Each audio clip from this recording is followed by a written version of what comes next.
welcome back to the channel. If you're new here, my name's Martin, and on this channel I'm going to share some of my experiences now that I've retired. I'm just leaving my moorings in Cosgrove. I've been here for a couple of weeks. I'm now moving south again, and I'm about to go over the Iron Trunk Aqueduct. It's a cast iron aqueduct. It's not very long, it's quite high, but it goes over the Great Ouse River.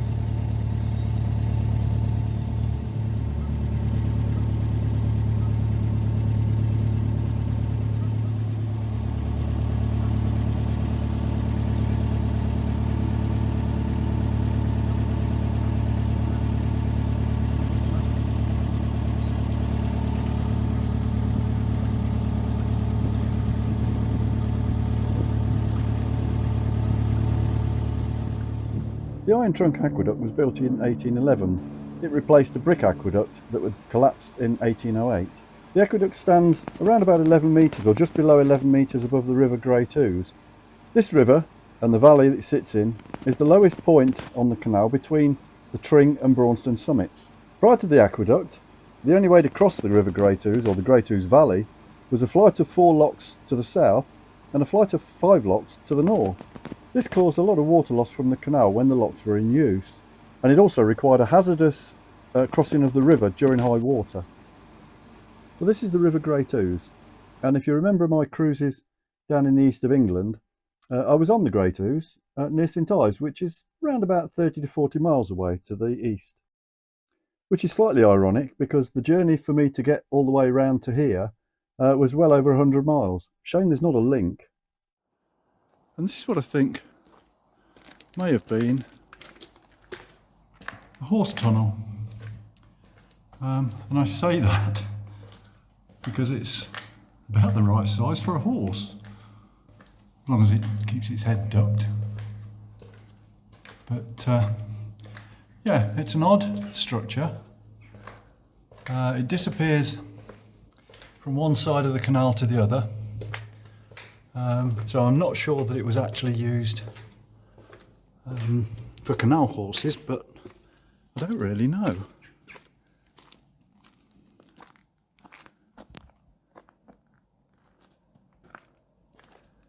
There's no information about it at all.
By this point I was starting to feel decidedly second hand, so I pulled in, moored up, went and did some shopping, did some bits and pieces, and then battened down the hatches for a few days.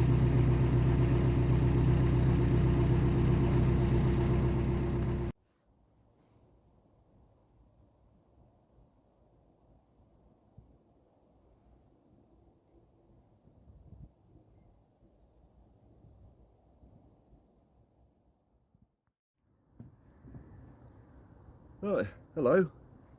I'm about to leave these moorings. I'm just steeling myself to undo the ropes. I've got man flu, but I have got to move on. I've been here for about 4 or 5 days now, but I have got to move on because I need some water. I'm just testing out my new wireless microphones, so let's see how that goes, eh? Well, just as I was untying, a wide beam came round the corner, so I stayed put. The guy's kindly said that once he gets through this bridge, he'll pull over and let me through, which is nice.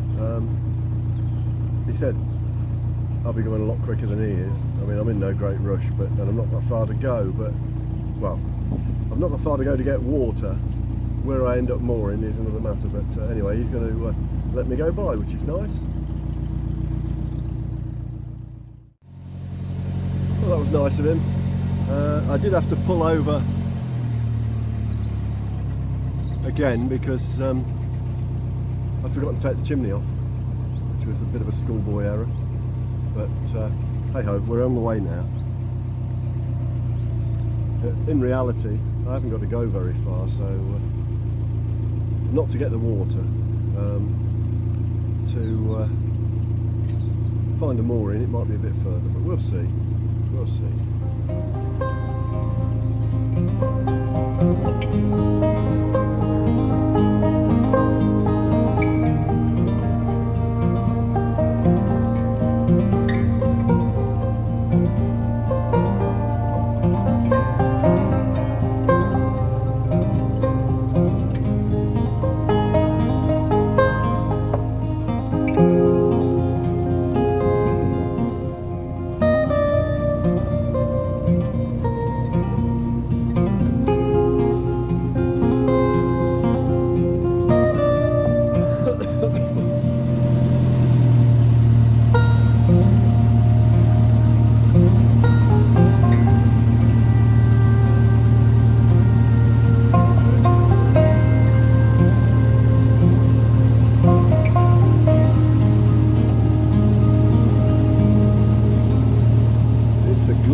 Day today. We had quite a bit of rain in the night, but it's not a cloudless sky, but it's nice and bright, and there aren't too many clouds. It's relatively warm. What are we now? We're about, I don't know, 10 o'clock I suppose, so it's a bit later than I would normally set off. I think I owed that to myself because I'm not feeling too good. So yeah, it's lovely. Nice cruise.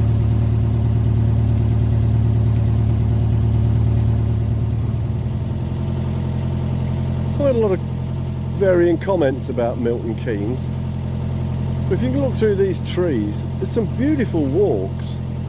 And I did cycle into the city, or to a shop anyway, the other day because I needed some more night nurse and stuff. And the cycleways are absolutely amazing, well away from all the roads. So yeah, I don't know where all this bad press comes from because it's absolutely fantastic.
this is Lionheart's Cruising Club. Marvellous.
Excuse me, I think I found the mooring.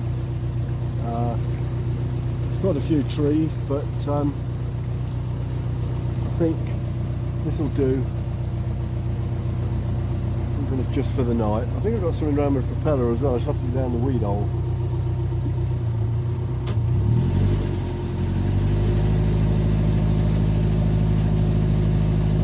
But yeah, this will do. Well, despite the fact that there were some really nice parks and walks surrounding where I was moored up, I stayed pretty much in the boat I was there for about a week. I did venture into Milton Keynes to replenish medication and to get some shopping. Then this. Well, this is a couple of days later. I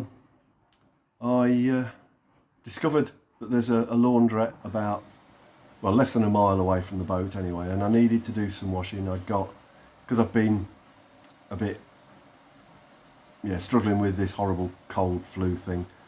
I needed to do some washing, so I've manfully weathered the flu stroke cold stroke whatever it is, and come to the laundrette. It's a nice little place. Took me a little while to work out which coin machine served which washing machine, but we've kind of got that, or at least I think we have. So yeah, this is what it's like. So that's all my stuff. 30-minute wash for, I think it's £4, and these are the dryers, and I think it says it's £3 for an hour, so that's actually quite cheap. Normally these things cost me around about between 8 and 10 quid, so yeah, quite pleased with that. We'll see how it goes.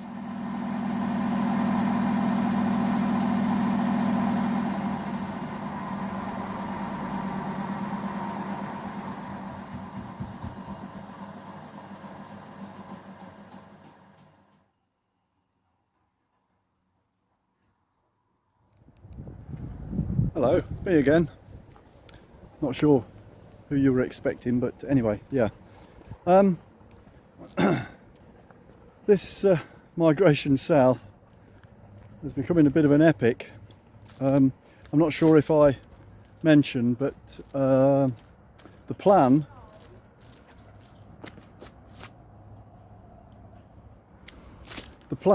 was to head south on the Grand Union Canal down to Brentford, then go up the Thames as far as Reading, and then onto the Kennet and Avon Canal for the winter. Excuse me.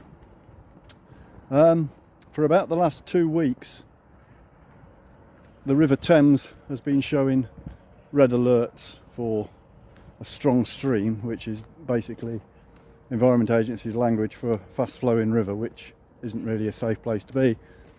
And more recently, the rivers Kennet and the River Avon, which are, or form various parts, form part of the Kennet and Avon Canal, have also been showing red alerts for strong stream. So I'm kind of in a bit of a dilemma.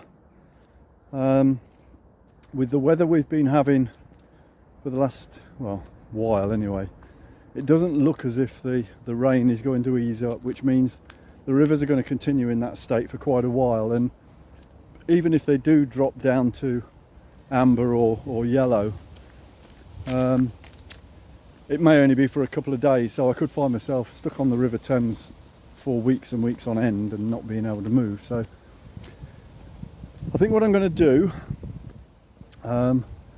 I've booked myself in for a trip to Bletchley Park tomorrow. I'm quite close to Bletchley Park, so it's silly not to really.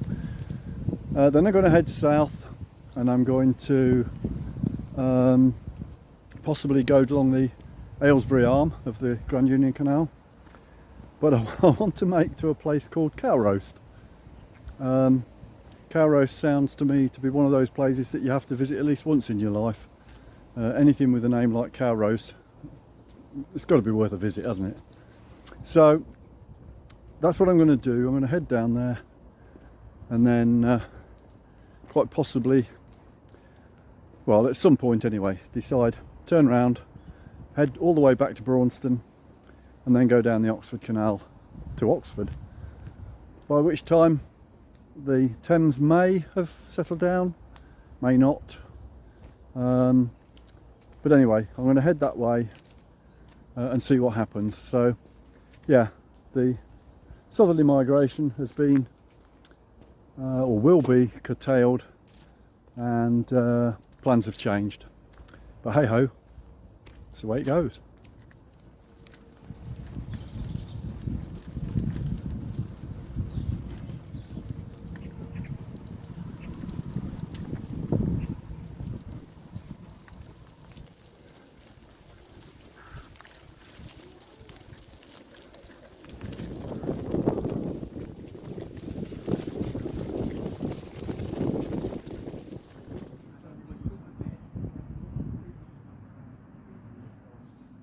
So, here at Bletchley Park. Easy cycle ride. Managed to get here way too early, which is my norm. I've fortunately managed to book on a free guided tour. Doesn't go till 12 o'clock, but which leaves me with, well, an hour and a bit to sort of pootle around. But as I'm here early, I'm having a cup of tea.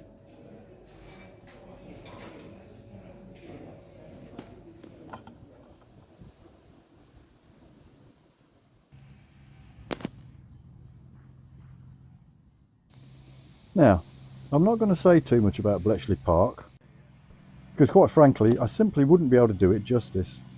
The entire place is mind-boggling with the things that went on.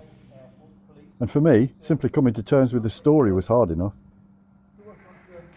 Followed by her self-destruction rather than face a renewal of the fight, has not only cleared the South Atlantic of that raider, But I think the thing that got me as much as anything, most of us know the story about Enigma and bits about how it was cracked.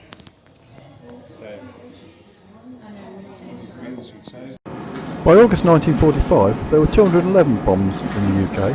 Spread mostly around the country, there were also bombs in the United States. A standard British bomb machine took less than 12 minutes to test all 17,576 possible Enigma rotation positions. And what it did was to look for the rotor positions that simply could not work, and by a process of elimination it would come up with a solution that simply might work, and then it would stop. This solution would then be tested and the process would continue. But it's the little stories that really caught my attention, the unsung heroes, the little bits and pieces that went on that all made up the bigger picture of what Bletchley Park is all about. So my advice, get along there, it's well worth the visit.